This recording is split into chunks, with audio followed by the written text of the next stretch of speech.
Social মিডিয়ায় আজকে আপনারা বসুন্ধরা সামনে থেকে কোনটা আজকে 5ই আগস্ট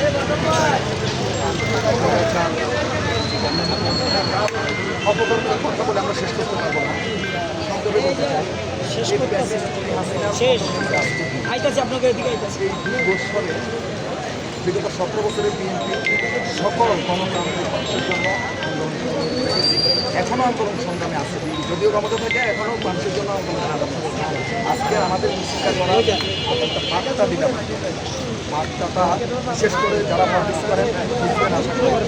এখন জনগণ যারা বিগত 16-17 বছর আওয়ামী লীগের ছত্র ছায়া থেকে, আওয়ামী লীগের লুঙ্গির নিচে থেকে, গুপ্ত থেকে ছাত্রলীগ করা মানুষ, সেখান থেকে এসে আপনারা বলেন আপনারা শিবির, এটা বাংলার জনগণ কখনো মেনে নেবে না, মেয়েও নেই।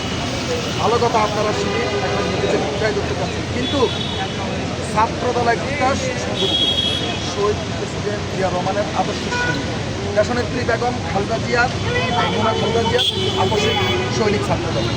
ছাত্রদল আমাদের ভাই, কিন্তু ছাত্রদলের উপরে হামলা হবে, আমরা বসে থাকবো, এটা বাংলার মাটিতে কখনোই হবে না। একটা নেতা কর্মী বেঁচে থাকতে আমাদের সকল অঙ্গ সংগঠনের কোনো ভাইয়ের উপরে আঘাত আসবে সাবধান করে দিতে চাই। ওই গুপ্ত সংগঠন আর নতুন করে আমি ওই দলের নাম নিতে আমার কাছে লজ্জা লাগে। ওই বেয়াদব সংগঠনকে বলে দিতে চাই, বাড়াবাড়ি করবেন না। আমাদের মাননীয় প্রধানমন্ত্রী জনাব তারেক রহমান প্রতিশোধ চান না, উনি সবাইকে নিয়ে দেশটা পরিচালনা করতে চান।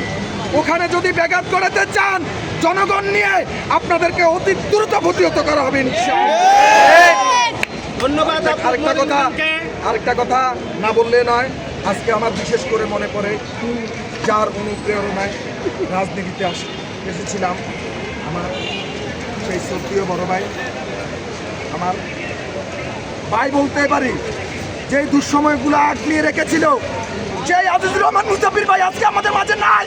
কেন নাই এটা দেশবাসী জানতে চায়। মাননীয় প্রধানমন্ত্রী, আপনার কাছেও আমরা বিচার চাই। আপনি অনেকগুলো সমস্যা নিয়ে দেশের সমস্যাগুলো সলভ করতেছেন, এর পাশাপাশি আজিজুর রহমান মুস্তাফির ভাই আমাদের কাছে নাই। কেন নাই? বিগত দিনে ওনার যে কার্যক্রম আপনি একটু দয়া করে দেখবেন, যারা এই হত্যার সাথে যুক্ত আছে তাদের বিচার ইনশাল্লাহ আপনি করবেন, এই আশাবাদ ব্যক্ত করে আমি আমার বক্তব্য